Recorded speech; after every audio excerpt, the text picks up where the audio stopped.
Donc cette conférence de presse s'inscrit dans la perspective de la campagne des prochaines élections municipales de Corbeil-Essonnes. Et donc c'est une association politique qui regroupe des citoyens et des personnalités politiques diverses. Donc les animateurs sont très divers. On a par exemple Arnaud Duverne ici, chef d'entreprise, président de l'association Oui Je Me Lance, qui est une association qui crée beaucoup de liens au niveau des entreprises dans la ville de Corbeil. On a aussi Bruno Piriou, conseiller général, qui a mené de nombreuses batailles dans la ville, des batailles politiques, mais aussi des batailles citoyennes. On a ensuite Sarah Daïri, donc une lycéenne de la ville qui a aussi envie de faire bouger les choses dans cette ville. Elsa Drapier, donc, qui est étudiante, mais aussi qui a travaillé pour des ONG. Michel Givonou, qui est enseignant aussi dans la ville d'Evry, professeur des écoles. Ou encore Ulysse Rabaté, qui a été candidat Front de Gauche aux dernières élections législatives. Bon, Marie-Ven Jardine, qui n'est pas là, mais qui est membre de l'Office des Sports, qui est la trésorière de l'association.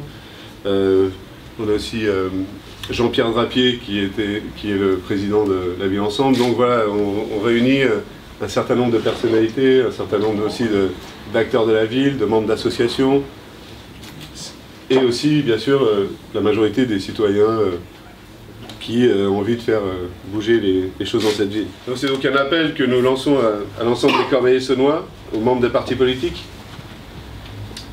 aux membres associatifs, mais aussi à tous ceux qui sont déçus et qui ne croient plus qu'on peut changer les choses.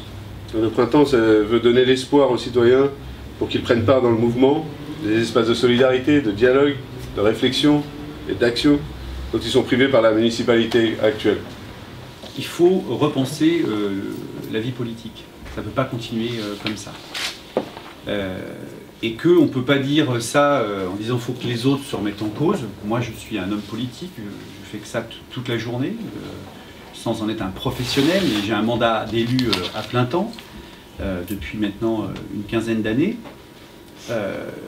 Et on ne peut pas dire ça va pas, les gens s'abstiennent, ne votent plus, il y a une montée du Front National, d'extrême, et considérer que ce serait que de la faute des autres, quoi.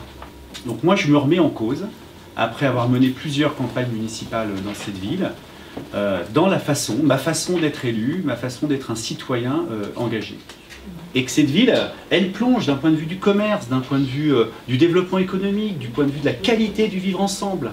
Tout ce que les amis ici présents ont pu dire. Eh bien, pour finir, on ne redonnera pas de l'élan à cette ville sans que des centaines et des centaines de Corbeil-Essonnois s'en mêlent. Et donc, on a 6 mois devant nous, c'est pour ça que c'est une conférence de presse qui dit quoi? On lance une campagne pour les municipales. On la lance. Et Baptiste et Oscar ont dit, premier rendez-vous, on donne rendez-vous à tout le monde, le 8 octobre, au Tarteret. Et c'est pas une réunion de quartier des Tarterets. On veut faire une réunion, c'est un tour de ville qu'on lance. Et il faut recréer des liens. Cette ville, elle est divisée, elle est meurtrie. Il faut recréer de la fraternité et du lien. Et donc, on veut que tous les habitants de Corbeil viennent au Tarteret le 8 pour débattre du projet de ville. Et après, on va demander à tout le monde d'aller à Montconseil, d'aller à la Nacelle, d'aller sur la rive droite, d'aller dans le centre-ville. Mois d'octobre, mois de novembre, grande réunion publique. Il y aura une assemblée où la liste, elle sortira de tous ceux qui sont présents. Il n'y aura pas d'arrangement, comme dirait Zelda.